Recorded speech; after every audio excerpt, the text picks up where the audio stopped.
Hello, today is Wednesday, April 15th, 2026. And I know it's been a while since I've done one of these, but mm, with everything going on in the world, I know it's needed.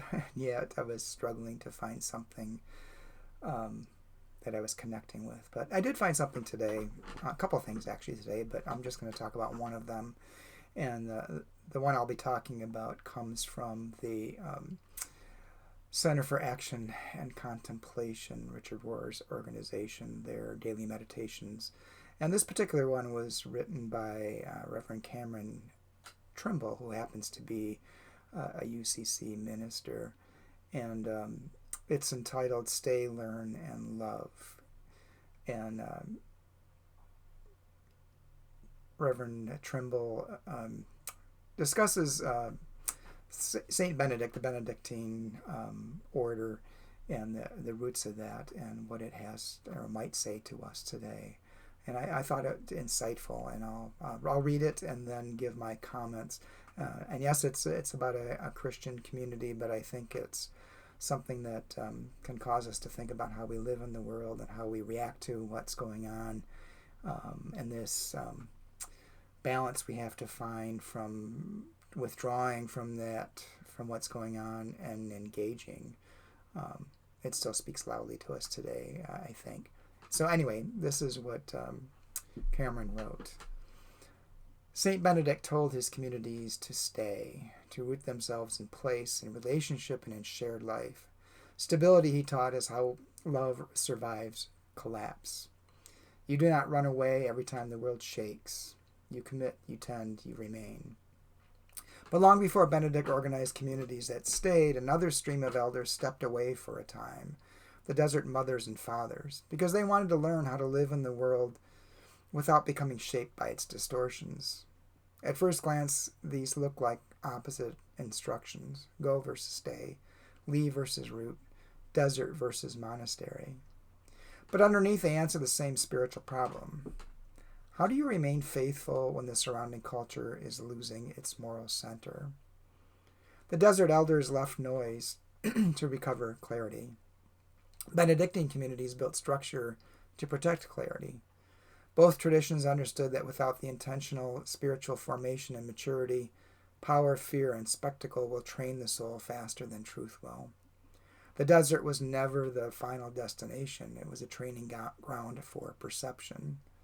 One elder taught the first task of spiritual life is learning to see your own reactions clearly.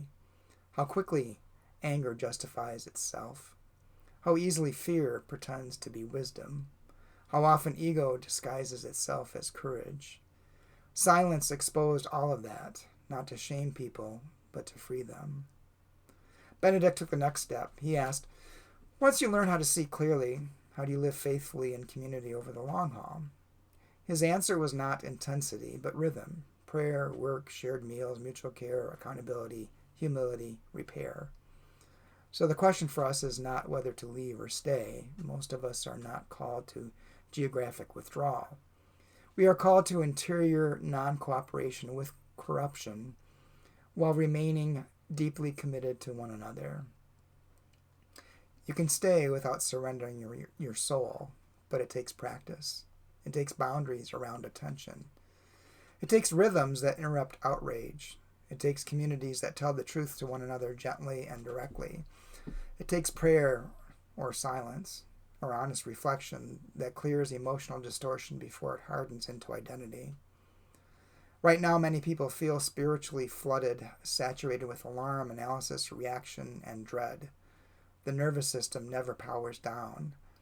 The moral imagination never gets quiet enough to hear wisdom instead of impulse. The elders would recognize this immediately.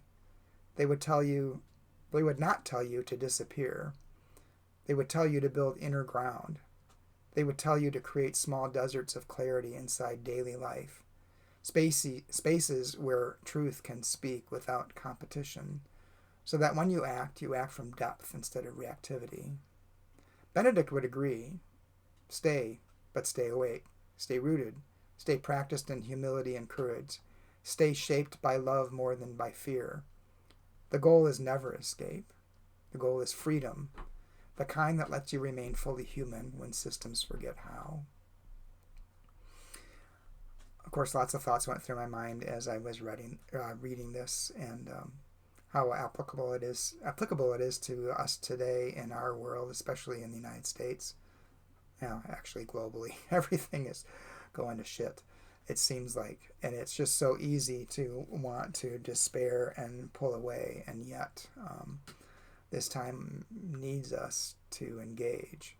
But in order to engage, we need time away. We need time to recenter ourselves, whether that's through prayer, meditation, whatever it is that helps you find and maintain your center.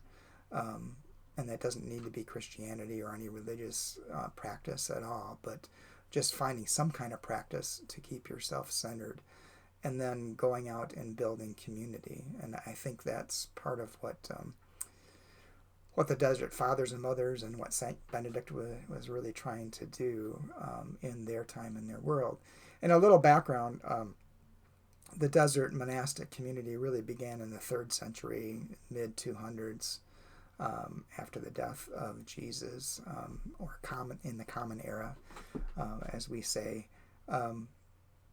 But it really exploded after Constantine made Christianity the state religion. And I find that interesting, that the monastic movement really exploded in reaction to Christianity becoming a state religion, because it created a lot of upheaval within the movement. I mean, prior to Constantine doing that, calling the Nicene Council and organizing Christianity, it was a diversifying movement that was going in all different directions, which I don't think was necessarily a bad thing. And then the minute it became a state religion and Constantine called these councils to try to coordinate it, it really seemed like, in my mind, then Christianity began defining who's in and who's out in the world, which is against what really I think Jesus was teaching and living. And even in the Benedictine movement, that same thing kind of happened. I don't know if this is like a natural human reaction to things, but as soon as things get organized, it tends to start defining who's in and who's out. So you have to be careful of when you look at some of these things in retrospect, looking back on them, understanding what the context was that they evolved out of, and what they intended to do versus what they became ultimately. It's important to know that. But I think that the reason they developed is just as important today as it was back then. The need to stay connected in the world with other people who are trying to oppose the chaos and the calamity and the lack of moral virtues that are occurring, and finding a way to continue to work towards the good, to continue to instill love in the world, if you will, if that's perhaps what some people, their concept of God is love living in the world. But finding ways to stay engaged, stay rooted, stay practiced in humility and courage, stay shaped more by love than by fear. The goal is never escape from that. The goal is freedom, as Cameron writes, the kind that lets you remain fully human when systems forget how. Because certainly, I mean, it's one of the things I'm struggling with Christianity, because this huge movement of Christian nationalism, which goes against everything that Jesus ever taught and lived, shakes me to my core and makes me really wonder about Christianity as a whole. But I know there's some good Christian organizations out there, and people within those organizations trying to do good and getting caught up in the culture in which we live. But the only way to we're part of that culture, and we can't help but engage with it. But we need to find ways to stay centered, and I think we can learn something from what those desert elders learned and how they lived. So, anyway, I guess the point is, don't lose hope, don't disengage, but seek out people that you can relate to.